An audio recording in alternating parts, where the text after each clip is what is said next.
It was late October, just before Halloween. I had been visiting a friend in Seattle for the weekend and was heading back home to Portland. Normally, I would have taken the I-5, but there had been a massive accident earlier in the day, causing a major traffic jam. After some advice from my friend and a bit of map checking, I decided to take the US 101, a scenic but longer route that follows the coast.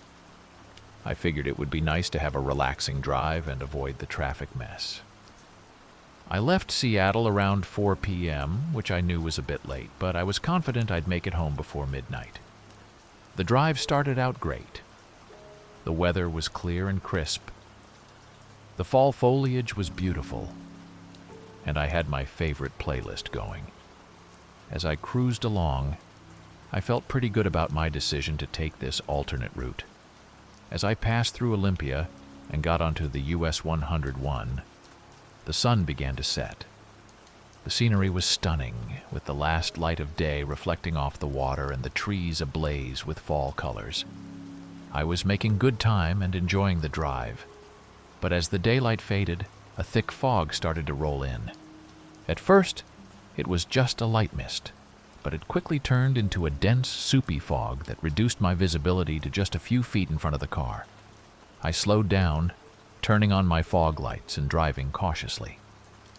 The road was winding and unfamiliar, and the fog made it even more treacherous. It wasn't long before I noticed there were fewer and fewer cars on the road. I chalked it up to the late hour and the less traveled route, but it still made me uneasy. About an hour into the fog, I realized I hadn't seen another car in quite some time.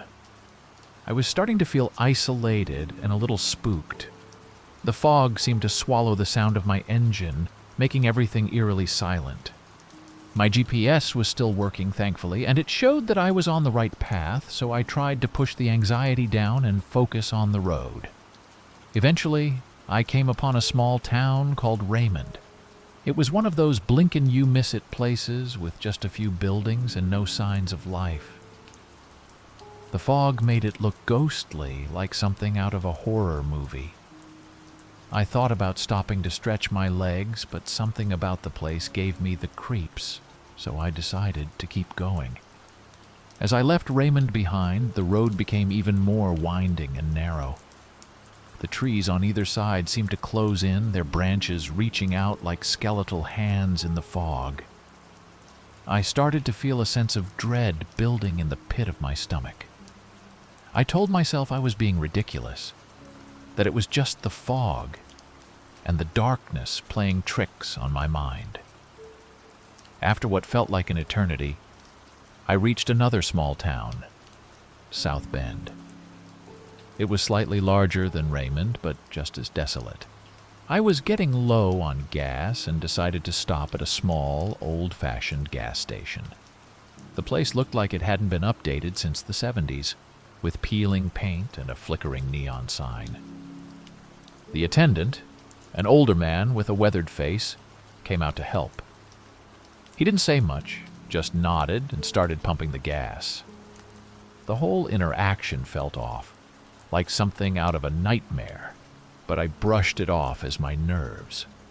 Once I had a full tank, I thanked the attendant and got back on the road, eager to put South Bend and the creepy gas station behind me. The fog was still thick, and now it was pitch dark. I was relying entirely on my GPS and fog lights to guide me. Not long after leaving South Bend, I noticed something strange in my rearview mirror. There were headlights in the distance, slowly gaining on me. At first, I was relieved to see another car. But as it got closer, I realized it was matching my speed, staying just far enough behind that I couldn't make out any details of the vehicle. It struck me as odd, but I tried to ignore it. I kept driving, but the car stayed with me, never getting closer or farther away. The unease I had been feeling since the fog set in was now a full-blown anxiety. I sped up a little, hoping to shake the car, but it matched my speed again. It felt like I was being followed. After a while, I came to a fork in the road.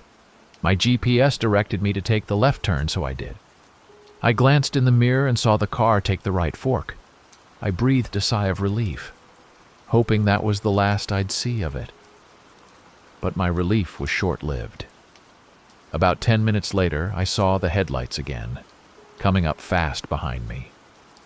This time, they were closer, and I could see that it was an old, beat-up pickup truck. The truck's high beams were on, blinding me through my rearview mirror. My heart started to race. I tried to keep calm and focused on the road, but the truck was now tailgating me, its headlights glaring. I decided to let the truck pass, so I slowed down and moved to the side of the road. But instead of passing, the truck slowed down too, staying right behind me. Panic set in. I sped up again, trying to put some distance between us, but the truck matched my speed every time. It was clear now that whoever was driving was doing it on purpose, and they were playing some kind of twisted game. I remembered there was another small town up ahead, Nacelle, and I decided to try and make it there. Maybe I could find a police station or at least some people around. The truck continued to tailgate me, and I was driving faster than I should have on the winding, foggy road, but I didn't care. I just wanted to get away. When I finally reached Nacelle, it was almost completely dark, with only a few dim streetlights breaking through the fog. I drove through the town looking for any sign of help, but it was as empty as the previous towns. I didn't see a single person, and the few buildings I passed looked closed. Desperate, I pulled into a small parking lot next to what looked like a diner. The truck followed me in, and I felt a wave of dread wash over me. I parked and grabbed my phone, ready to call 911. But when I looked up, the truck had turned off its headlights. It just sat there, engine running like it was waiting for me to make a move. I dialed 911 and told the dispatcher what was happening. She told me to stay in my car with the doors locked and that she would send a patrol car. The nearest one was about 20 minutes away. Those were the longest 20 minutes of my life. The truck just stayed there, idling. I kept glancing at it, expecting the driver to get out, but they never did. Finally, I saw the flashing lights of a police car in my rear-view mirror. The truck's headlights came back on, and it sped out of the parking lot before the police could see it. The patrol car pulled up, and the officer got out and came over to my window. I explained everything to him, and he took down the details and promised to keep an eye out for the truck. I didn't feel much safer, but I thanked him and got back on the road, hoping to make it home without any more incidents. The rest of the drive was a blur. The fog seemed to get even thicker, if that was possible, and I kept checking my mirrors, expecting to see the truck again. By the time I finally pulled into my driveway in Portland, it was nearly 2 a.m. I was exhausted and shaken. I sat in my car for a few minutes, just trying to calm down. When I finally went inside, I locked all the doors and windows, feeling paranoid and scared. That night, I barely slept. Every noise made me jump, and I kept looking out the window, expecting to see that old truck. It never showed up again, but the fear stayed with me for a long time. I still think about that night whenever I have to drive alone, especially in the dark or fog. I don't know who was in that truck or what they wanted, but I'm just glad I made it home safely. It was around 2018, and I had a late meeting in LA that ran longer than expected.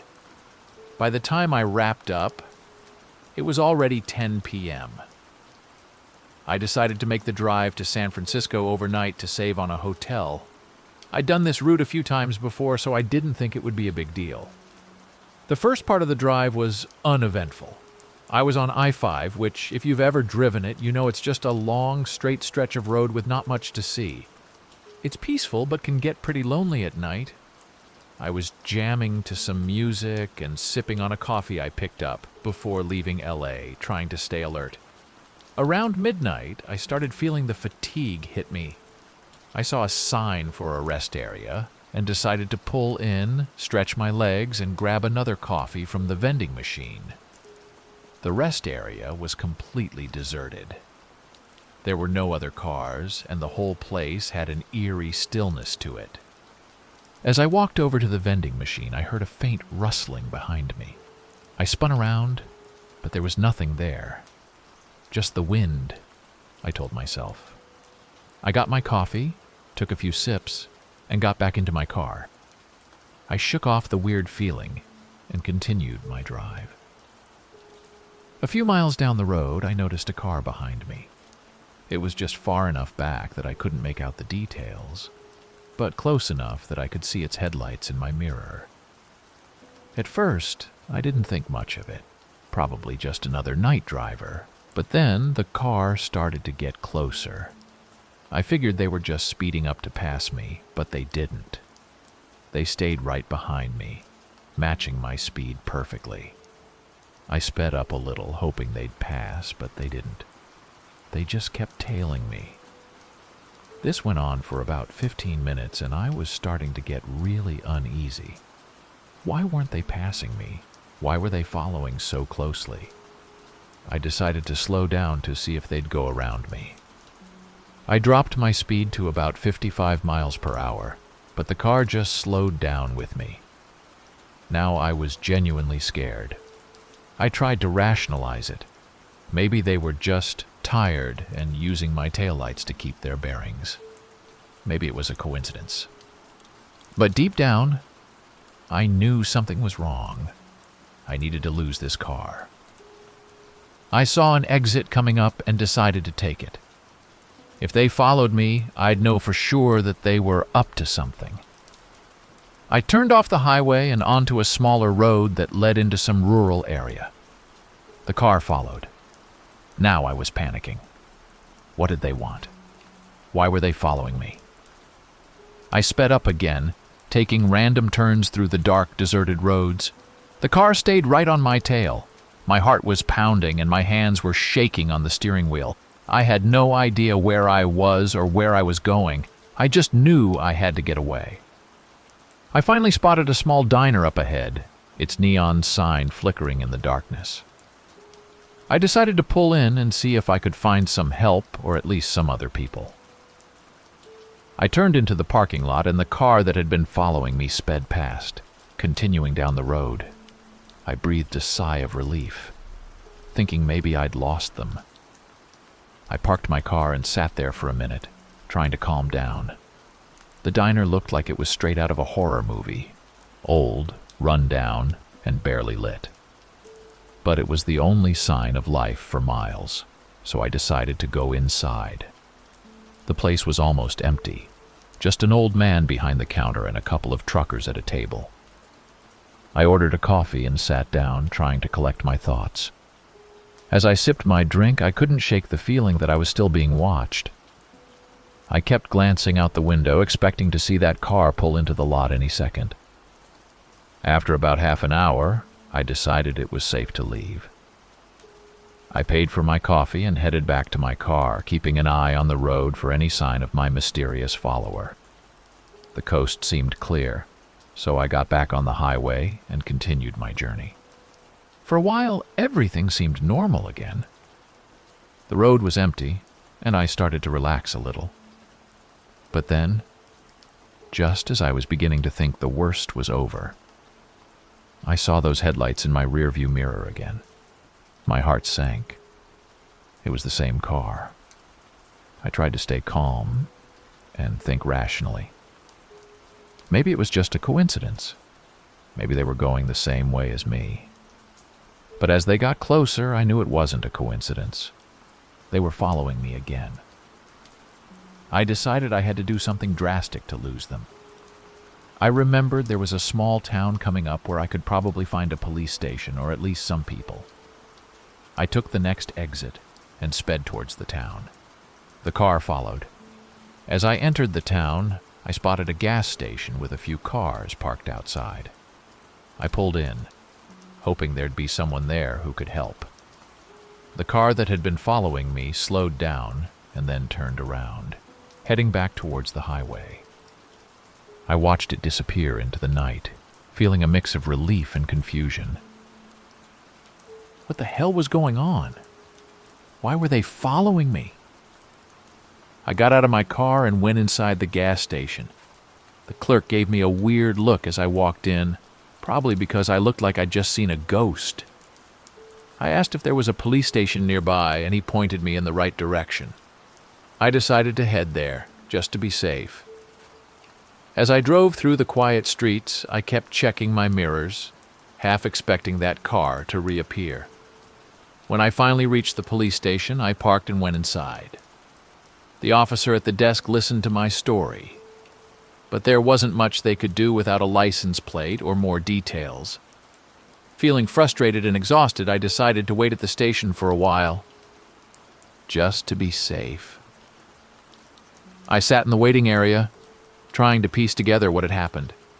Who were those people? And why were they following me? It didn't make any sense.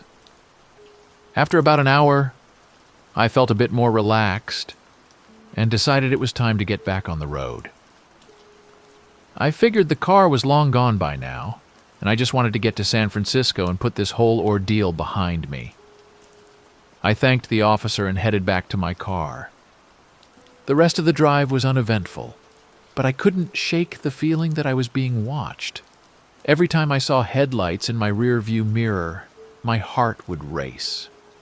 I kept checking my surroundings, making sure no one was following me. Eventually, I made it to San Francisco just as the sun was coming up. I was exhausted, both physically and mentally. I parked my car and just sat there for a moment trying to process everything that had happened. It all felt like a bad dream. I still didn't have any answers, but I was just grateful to be safe. Looking back, I have no idea who those people were or why they were following me. Maybe it was just some twisted prank, or maybe they had more sinister intentions. I'll probably never know. But one thing's for sure. That night changed the way I think about driving alone at night. I'm always extra cautious now, and I make sure to plan my trips better to avoid situations like that. It all started in Albuquerque, New Mexico.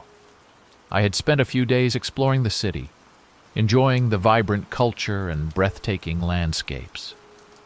My next destination was Flagstaff, Arizona, and I decided to take the historic Route 66. The weather was perfect with clear skies and a gentle breeze. I filled up my gas tank, grabbed some snacks, and hit the road. The first few hours of the drive were uneventful. Route 66 was a beautiful stretch of highway with scenic views of the desert and occasional small towns.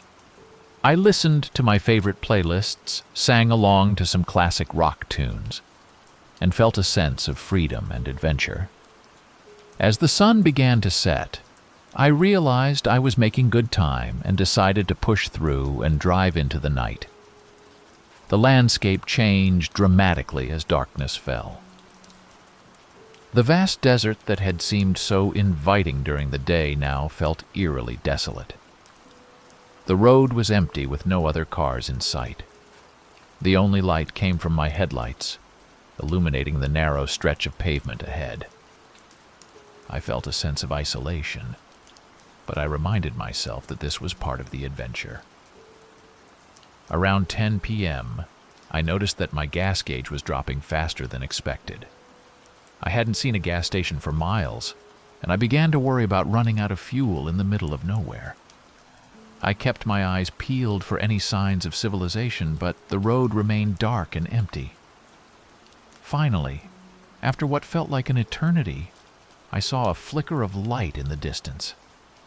Relieved, I sped up, hoping to find a gas station. As I got closer, I realized it was an old, run-down diner with a single flickering neon sign that read, "Open." There was a gas pump out front, and I pulled in, grateful to have found it just in time. The place looked like it hadn't been updated in decades. The paint was peeling, and the windows were covered in a thick layer of dust.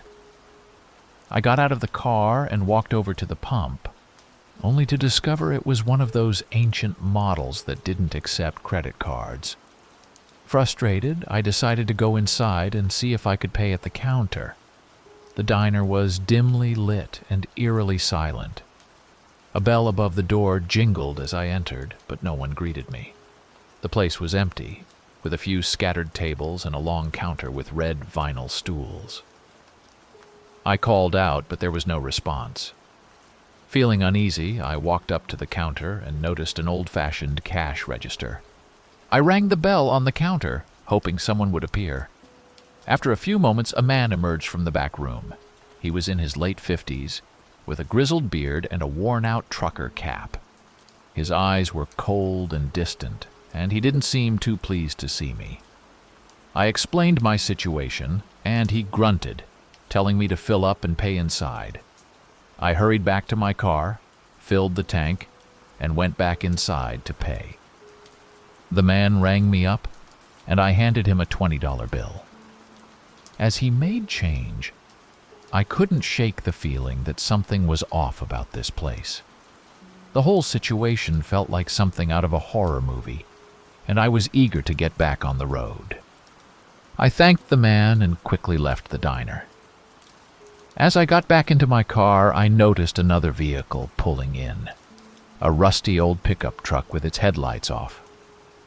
Two men got out and walked towards the diner, their faces obscured by shadows. My unease grew, and I decided it was time to leave. I started the engine and pulled out onto the road, glancing in my rearview mirror. The two men were standing outside the diner, watching me drive away. Their expressions were unreadable, but their presence sent a shiver down my spine. I accelerated, eager to put as much distance between myself and that place as possible. As I drove, I couldn't shake the feeling that I was being followed. I kept glancing in my mirrors, but there was no sign of the pickup truck. Still, the sense of unease lingered. The road ahead was dark and winding, and I had to concentrate to stay on course. About an hour later, my GPS indicated that I was nearing a small town called Grants. I decided to stop there for the night, hoping to find a motel and get some rest. As I approached the town, I noticed the faint glow of streetlights and felt a sense of relief. I pulled into the parking lot of a small, run-down motel and checked in. The motel room was basic but clean. I locked the door, double-checked the windows, and collapsed onto the bed, exhausted. As I lay there, I replayed the events of the evening in my mind, trying to make sense of my unease. Eventually, I drifted off to sleep. I was jolted awake by a loud banging on my door. Disoriented, I glanced at the clock. It was 3 a.m. The banging continued, louder and more urgent. My heart raced as I got out of bed and approached the door. I peered through the peephole and saw a man standing outside. It was one of the men from the diner. Panic set in as I realized they must have followed me. I backed away from the door, trying to think of a plan. The man continued to pound on the door, shouting something I couldn't make out. I grabbed my phone and dialed 911, but there was no signal. I felt trapped with no way to call for help. Suddenly, the banging stopped. I listened, straining to hear any sound. After a few moments of silence, I heard footsteps retreating. I cautiously approached the window and peeked through the curtains. The parking lot was empty and the man was nowhere to be seen. I knew I couldn't stay there. I quickly gathered my things, grabbed my keys, and quietly slipped out of the room. I got into my car and started the engine, praying it wouldn't make too much noise. I backed out of the parking lot and sped off, my heart pounding. As I drove away from the motel, I kept checking my mirrors, half expecting to see the pickup truck behind me. The road was dark and empty, and I felt a growing sense of dread. I needed to find a safe place, somewhere I could regroup and figure out what to do next. I drove for hours, heading west towards Flagstaff. The night seemed endless, and my nerves were frayed. Just as the first light of dawn began to break, I spotted a rest area and pulled in. I parked in a well-lit spot and took a deep breath, trying to calm my racing heart. I decided to stay in the car until daylight. As the sun rose, I felt a sense of relief wash over me. The rest area was busy with travelers, and I finally felt safe.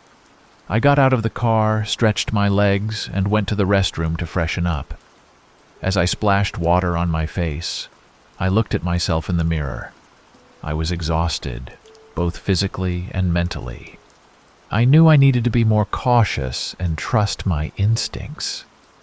This experience had shaken me, but I was determined not to let it ruin my trip. I got back on the road, feeling more alert and aware of my surroundings. The rest of the journey to Flagstaff was uneventful, and I arrived in the early afternoon. I checked into a reputable hotel, took a long shower, and collapsed onto the bed, grateful to have made it through the night. The events of that night haunted me for the rest of my trip. I couldn't shake the feeling of being watched, and I found myself constantly looking over my shoulder. I avoided driving at night and made sure to stay in well-populated areas. When I finally returned home, I shared my story with friends and family. Some of them were skeptical, while others were horrified. I never found out who those men were or what they wanted, but the experience left a lasting impression on me. Thank you for watching.